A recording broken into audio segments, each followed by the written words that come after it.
প্রিয় শিক্ষার্থী বন্ধুরা, নবম দশম শ্রেণীর শিক্ষার্থী বন্ধুরা ও এসএসসি পরীক্ষার্থী বন্ধুরা, তোমাদের সবাইকে স্বাগত জানাচ্ছি। এই বাংলা দ্বিতীয় পত্রের আজকে আমরা একটি গুরুত্বপূর্ণ পরিচ্ছেদ নিয়ে আলোচনা করব। তোমরা প্রত্যেকেই মনোযোগ দিয়ে ক্লাসটি করবে। আমরা বাংলা দ্বিতীয় পত্রের কারক নিয়ে আজকে আলোচনা করব। তোমরা মনোযোগ দিয়ে ক্লাসটি করলে কারকের যে সমস্যা সেটি আশা করি দূর হয়ে যাবে, সমস্যা থাকবে না। তাই প্রত্যেকেই মনোযোগ সহকারে ক্লাসটি করবে। আজকে আমাদের আলোচনার বিষয় কারক।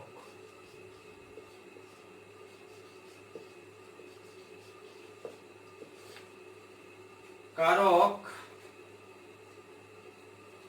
শব্দটি এসেছে ক্রি যোগ নক, অর্থাৎ কারক শব্দটি এসেছে ক্রি ধাতু ও নক প্রত্যয় যোগে। পরে এই নক হয়েছে বাংলায় অক। পরে এই নক প্রত্যয়টি বাংলায় হয়েছে কি? অক। তাহলে কারক শব্দটি এসেছে কোথা থেকে? ক্রি ধাতু ও নক প্রত্যয় যোগে। পরে এই নক প্রত্যয়টি হয়েছে অক। তাহলে এই ক্রি যোগ নক, ক্রি ধাতু ও নক প্রত্যয় যোগে কারক শব্দটি এসেছে।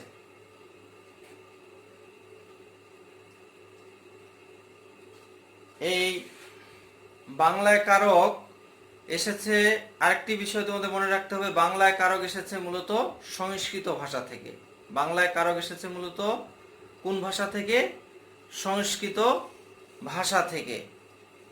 কারক শব্দের অর্থ হচ্ছে যা ক্রিয়া সম্পাদন করে। কারক শব্দটির অর্থ কি? যা ক্রিয়া সম্পাদন করে। কারক কাকে বলে? বাক্যস্থিত ক্রিয়াপদের সঙ্গে নামপদের যে সম্পর্ক তাকে কারক বলে। বাক্যস্থিত ক্রিয়াপদের সঙ্গে নামপদের যে সম্পর্ক তাকে কারক বলে। তাহলে আমরা লিখি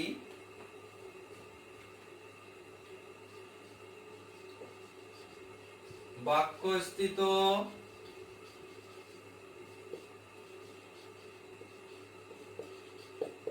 ক্রিয়াপদের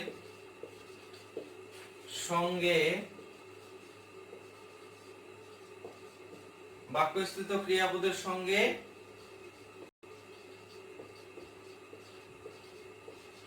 নামপদের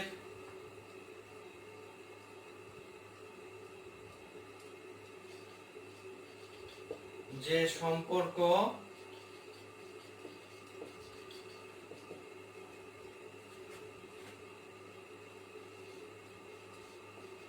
তাই কারক। তাহলে আমরা কারক কাকে বলে? বাক্যস্থিত ক্রিয়াপদের সঙ্গে নামপদের যে সম্পর্ক তাকে মূলত কারক বলে, বা তাই কারক। তাহলে বাক্যস্থিত ক্রিয়াপদের সঙ্গে নামপদের যে সম্পর্ক তাই কারক, বা তাকে কারক বলে। আমরা একটি উদাহরণ লিখি। হামিদ বই পড়ে। তোমরা বলো তো এখানে ক্রিয়াপদ কোনটি? আমরা একটি উদাহরণ লিখেছি, হামিদ বই পড়ে। এখানে ক্রিয়াপদ হচ্ছে পড়ে। আমরা জানি ক্রিয়াপদ হচ্ছে কোনো কিছু কাজ করা বোঝালে সেটা হচ্ছে ক্রিয়াপদ। কোনো কিছু কাজ করা বোঝালে সেটা হচ্ছে ক্রিয়াপদ, তাই না? তাহলে এখানে পরে এটা হচ্ছে ক্রিয়াপদ, এটি হচ্ছে ক্রিয়াপদ। এখানে এই ক্রিয়াপদের সঙ্গে অন্যান্য পদের সম্পর্ক রয়েছে। পড়ার সঙ্গে বইয়ের একটি সম্পর্ক রয়েছে, তাই না? বইয়ের সঙ্গে হামিদের একটি সম্পর্ক রয়েছে। অর্থাৎ এই ক্রিয়াপদের সঙ্গে অন্যান্য পদের যে একটি সম্পর্ক, এই সম্পর্কের নামই হচ্ছে কারক। ক্রিয়াপদের সঙ্গে অন্যান্য পদের যে সম্পর্ক, এই সম্পর্কের নামই হচ্ছে কারক। অর্থাৎ আমাদের সংজ্ঞাতে ছিল যে বাক্যস্থিত ক্রিয়াপদের সঙ্গে নামপদের যে সম্পর্ক, তাই কারক বা তাকে কারক বলে। দুইভাবে বলা যায়, তাই কারক বা তাকে কারক বলে। তাহলে আমরা এখানে দেখি যে এখানে পরে হচ্ছে ক্রিয়াপদ, এই পড়ার সঙ্গে বইয়ের সম্পর্ক রয়েছে এবং বইয়ের সঙ্গে হামিদের সম্পর্ক রয়েছে। এই যে একটি সম্পর্ক, মূলত ক্রিয়াপদের সঙ্গে নামপদের যে সম্পর্কের কথা বলা হয়েছে। নামপদ বলতে হচ্ছে বিশেষ্য বা সর্বনাম পদ, বিশেষ্য বা সর্বনাম পদ। তাহলে প্রত্যেকটি ক্রিয়াপদের সঙ্গে অন্যান্য পদের এই সম্পর্কের নামই হচ্ছে কারক। কারক 6 প্রকার। কারক কয় প্রকার? কারক হচ্ছে 6 প্রকার।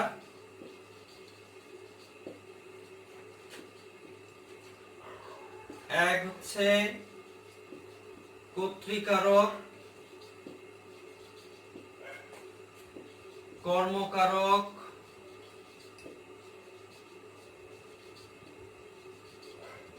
কর্তৃকারক, কর্মকারক, করণকারক,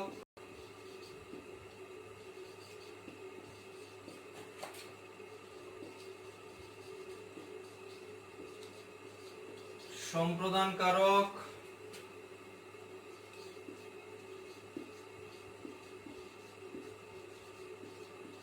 উপাদানকারক,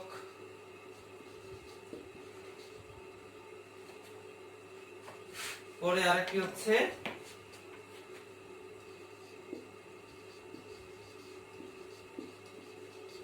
অধিকরণ কারক। তাহলে আমরা এই 6 প্রকার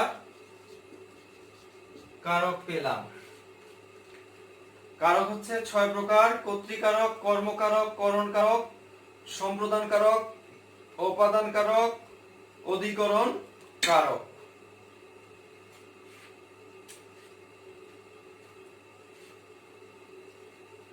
নবম দশম শ্রেণী ও এসএসসি পরীক্ষার্থী বন্ধুরা, তোমাদের এগুলো থেকে মূলত এমসিকিউ প্রশ্ন আসে, যার কারণে তোমাদের এই এমসিকিউ প্রশ্নের উত্তর করতে হলে ভালোভাবে এই কারকগুলো বুঝে পড়তে হবে। আমরা এখন কর্তৃকারক নিয়ে আলোচনা করব।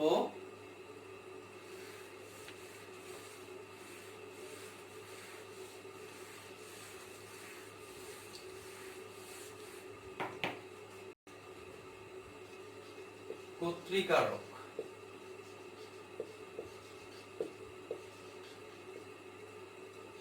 অর্থাৎ কারক রয়েছে 6টি।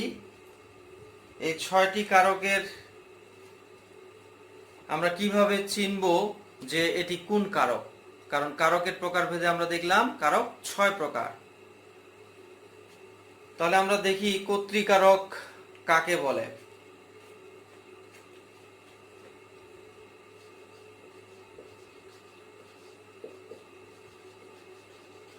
বাক্যস্থিত যে বিশেষ্য বা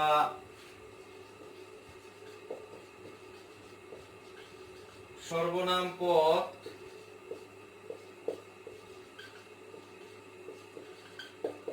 ক্রিয়া সম্পন্ন করে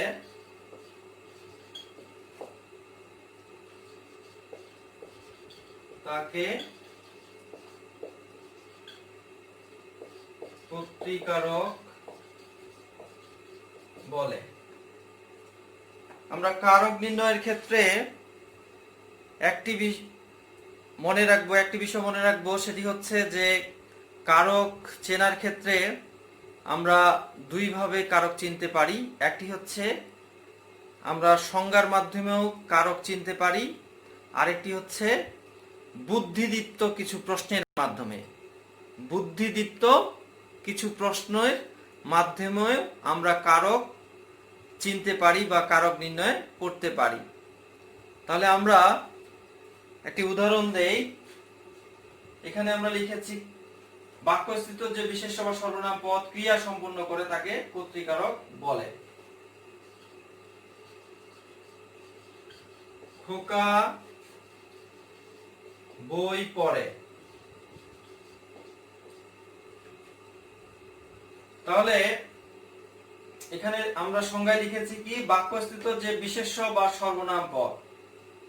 তাহলে এখানে বিশেষ্য পদ হচ্ছে খোকা, একটি নাম বোঝাচ্ছে। পরে হচ্ছে ক্রিয়াপদ। তাহলে পড়ার কাজটি করছে কে? পড়ার কাজটি করছে খোকা। পড়ার কাজটি করছে খোকা। তাহলে বাক্যস্থিত যে বিশেষ্য, এই বাক্যের মধ্যে বিশেষ্য হচ্ছে খোকা, ক্রিয়া সম্পন্ন করছে, ক্রিয়ার কাজটি সম্পন্ন করছে কে? ক্রিয়ার কাজটি সম্পন্ন করছে খোকা। ক্রিয়ার কাজটি সম্পন্ন করছে খোকা। তাহলে এখানে খোকা হচ্ছে এই ক্রিয়ার কর্তা বা কর্তৃকারক। খোকা হচ্ছে এখানে কর্তৃকারক, কারণ সে ক্রিয়ার কাজটি সম্পন্ন করছে। খোকা হচ্ছে এখানে কর্তৃকারক, আর পরে হচ্ছে এখানে ক্রিয়াপদ।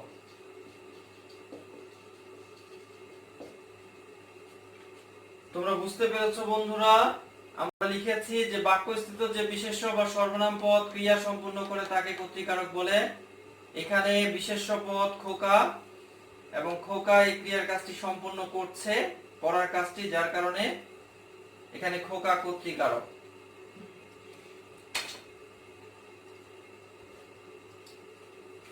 আমরা একটু চেনার উপায় দেখে নেই।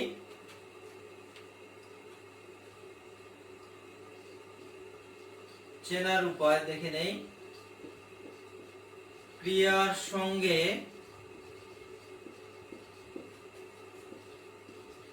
কে বা কারা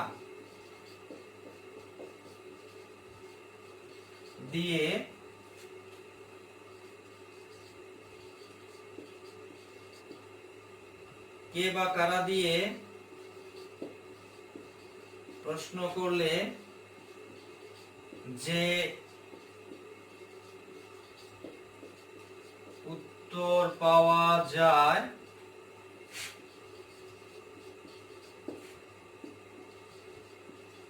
তাই কর্তা বা কর্তৃকারক।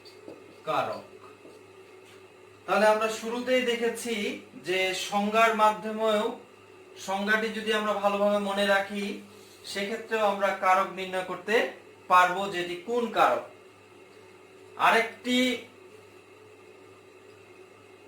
আরেক মাধ্যমে আমরা কারক নির্ণয় করতে পারি, সেটা হচ্ছে বুদ্ধিদীপ্ত প্রশ্নের মাধ্যমে। বুদ্ধিদীপ্ত প্রশ্নের মাধ্যমে। এই বুদ্ধিদীপ্ত প্রশ্নটি করতে হবে কাকে? ক্রিয়াপদকে। কাকে প্রশ্ন করব আমরা?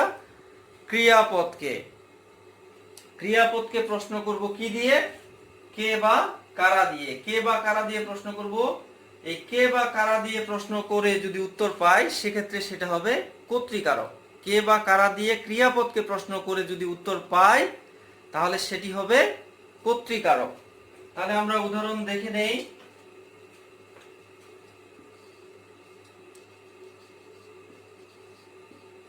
ঘোড়ায় গাড়ি টানে। ঘোড়ায় গাড়ি টানে, ঘোড়ার নিচে দাগ রয়েছে।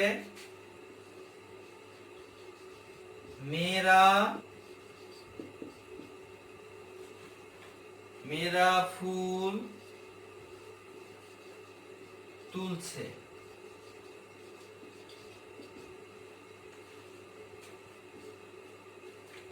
তাহলে এখানে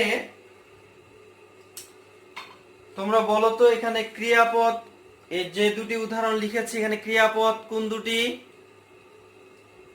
হ্যাঁ, এই তো তোমরা পেরেছো। এখানে ক্রিয়াপদ, প্রথম উদাহরণটি ক্রিয়াপদ হচ্ছে টানে, দ্বিতীয় উদাহরণটি ক্রিয়াপদ হচ্ছে তুলছে, তাই না? প্রথম উদাহরণটি ক্রিয়াপদ কোনটি? টানে।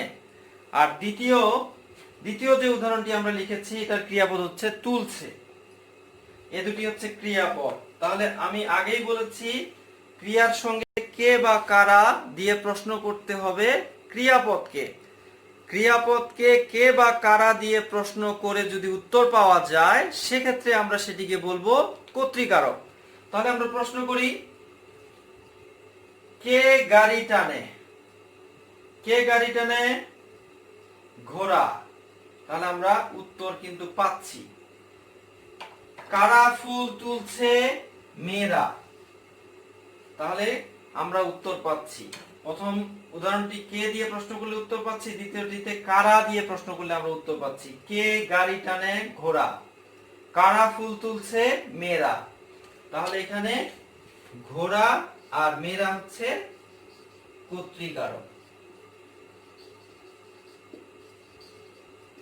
এই কর্তৃকারকের প্রকারভেদ রয়েছে অনেকগুলো, বেশ কিছু প্রকারভেদ রয়েছে। এই কর্তৃকারকের প্রকারভেদ নিয়ে আমরা আরেকটি ক্লাস নিব।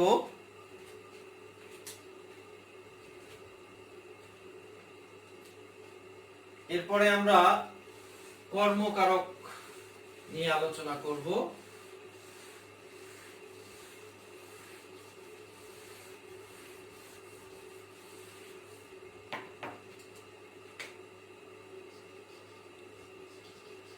কর্মকারক।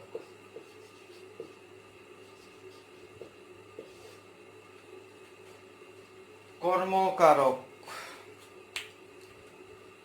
কর্মকারক হচ্ছে যাকে আশ্রয় করে কর্তা ক্রিয়া সম্পন্ন করে তাকে কর্মকারক বলে। যাকে আশ্রয় করে কর্তা ক্রিয়া সম্পন্ন করে তাকে কর্মকারক বলে।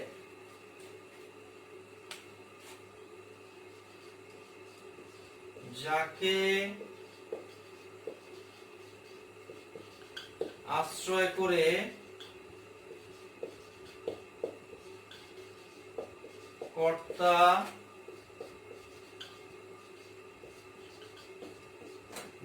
আশ্রয় করে কর্তা ক্রিয়া সম্পন্ন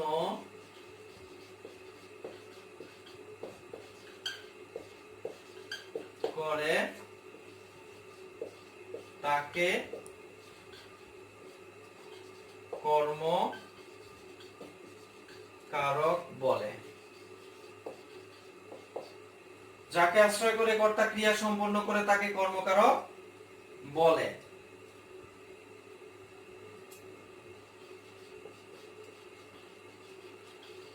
নাসিমা ফুল তুলছে। নাসিমা ফুল তুলছে, এখানে ফুলের নিচে দাগ রয়েছে। বা অনেক সময় তোমাদের এমসিকিউতে আসে যে উদাহরণটি দিয়ে দিল, দাগ দিল না, যে নাসিমা ফুল তুলছে, এই বাক্যে ফুল শব্দটি কোন কারক, কোন কারকে কোন বিভক্তি। অবশ্য বিভক্তি নিয়েও আমরা একটা ক্লাস করব। নাসিমা ফুল তুলছে, তাহলে এখানে ফুলের নিচে দাগ রয়েছে। তোমরা দেখো আমাদের সংজ্ঞাতে কি রয়েছে। আমি কিন্তু প্রথমেই তোমাদের বলেছি যে সংজ্ঞাটি যদি ভালোভাবে বোঝা যায় সংজ্ঞাগুলো, তাহলে কিন্তু আমরা কারক সহজেই চিনতে পারবো বা বুঝতে পারবো এটি কোন কারক। আরেকটি আমাদের মাধ্যম হচ্ছে কারক চেনার, সেটি হচ্ছে বুদ্ধিদীপ্ত কিছু প্রশ্নের মাধ্যমে। এবং কোন কারকে কি প্রশ্ন করতে হবে সেটা কিন্তু আমি লিখে দিচ্ছি, তোমাদের সেগুলো কিন্তু মনে রাখতে হবে। কর্তৃকারকের ক্ষেত্রে আমি বলেছি কে বা কারা, তাই না? কে বা কারা দিয়ে ক্রিয়াপদকে প্রশ্ন করলে উত্তর পাওয়া গেলে সেটা কর্তৃকারক হয়ে যাবে। এখন আমরা কর্মকারকে আসি। যাকে আশ্রয় করে কর্তা ক্রিয়া সম্পন্ন করে, এখানে ক্রিয়াপদ আগে আমাদের চিনতে হবে। এখানে ক্রিয়াপদ হচ্ছে তুলছে, এটি হচ্ছে ক্রিয়াপদ। আর এই বাক্যটির কর্তাকে নাসিমা। কে ফুল তুলছে? নাসিমা। তাহলে নাসিমা কিন্তু এখানে কর্তা বা কর্তৃকারক। এখন এখানে যাকে আশ্রয় করে কর্তা ক্রিয়া সম্পূর্ণ করে, কাকে আশ্রয় করে কর্তা ক্রিয়া সম্পূর্ণ করছে? ফুলকে আশ্রয় করে। ফুলকে আশ্রয় করে কিন্তু নাসিমা তোলার কাজটি করছে, অর্থাৎ ফুলকে আশ্রয় করে কর্তা নাসিমা ক্রিয়ার কাজটি সম্পূর্ণ করছে, তাই ফুল এখানে কর্মকারক। ফুল এখানে কর্মকারক। আমরা এখন ফুল এখানে তাহলে আমরা কি পেলাম? কর্মকারক পেলাম। আমরা এখন চেনার উপায় দেখে নেই।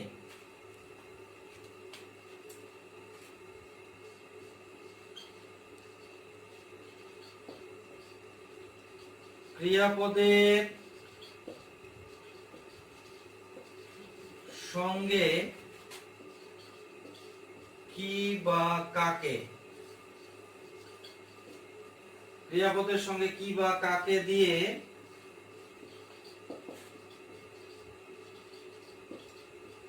প্রশ্ন করলে, ক্রিয়াপদের সঙ্গে কি বা কাকে দিয়ে প্রশ্ন করলে যে উত্তর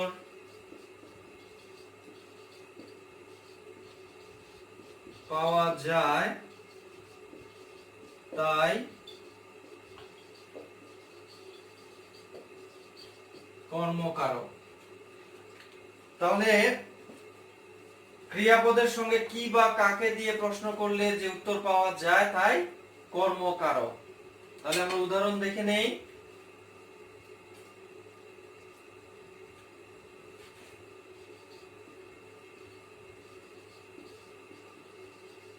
রবীন্দ্রনাথ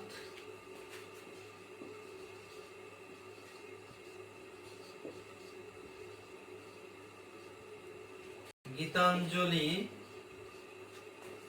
লিখেছেন।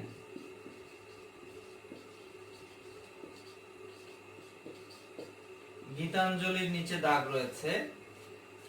রবীন্দ্রনাথ গীতাঞ্জলি লিখেছেন। আমরা আরেকটি উদাহরণ লিখতে পারি। আমাকে একখানা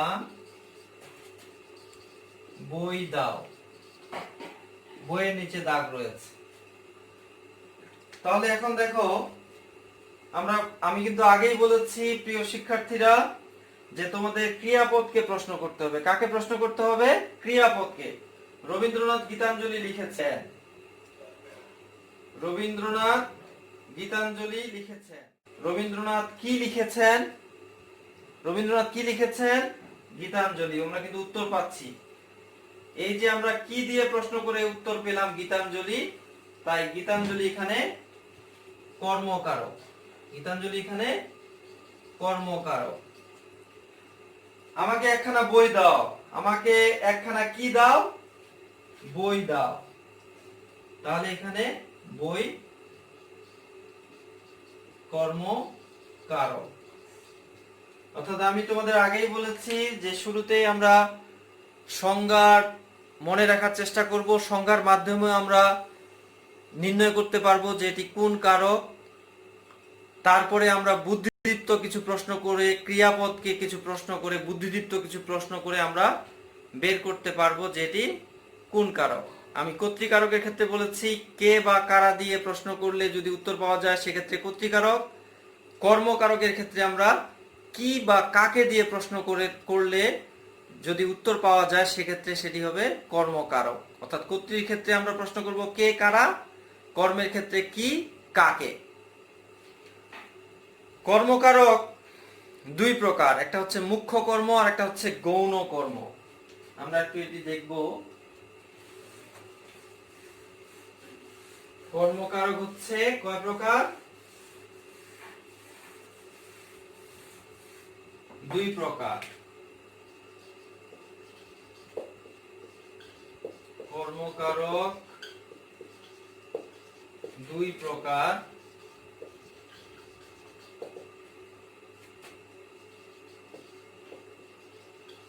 মুখ্য কর্ম,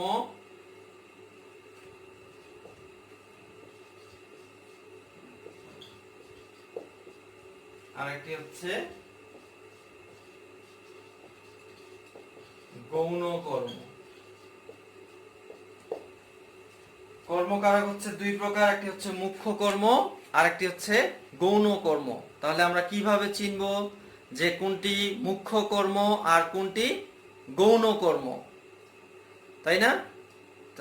কর্ম তো হচ্ছে দুই প্রকার আমরা পেলাম, একটা হচ্ছে মুখ্য কর্ম আর একটি হচ্ছে গৌণ কর্ম। তাহলে আমরা কিভাবে চিনব যে কোনটি মুখ্য কর্ম কোনটি গৌণ কর্ম? সাধারণত তোমাদের একটা জিনিস মনে রাখতে হবে, সাধারণত মুখ্য কর্ম বস্তুবাচক, অর্থাৎ মুখ্য কর্মটি হবে বস্তুবাচক আর গৌণ কর্ম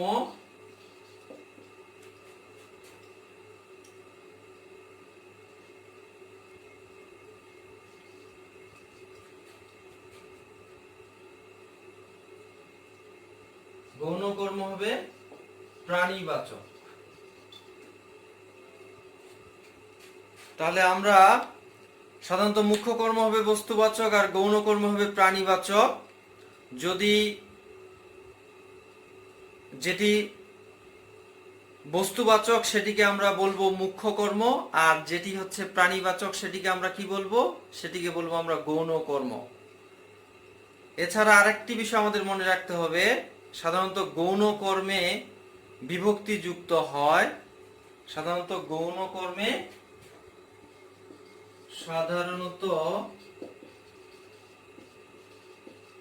গৌণ কর্মে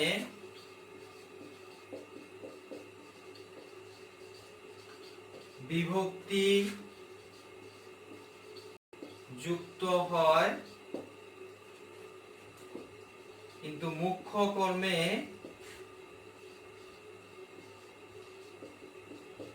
বিভক্তি যুক্ত হয় না। তাহলে আমরা একটি উদাহরণ দিয়ে দেই, তাহলে তোমাদের কাছে আরো বিষয়টি পরিষ্কার হয়ে যাবে। আমরা একটি উদাহরণ লিখি, বাবা আমাকে একটি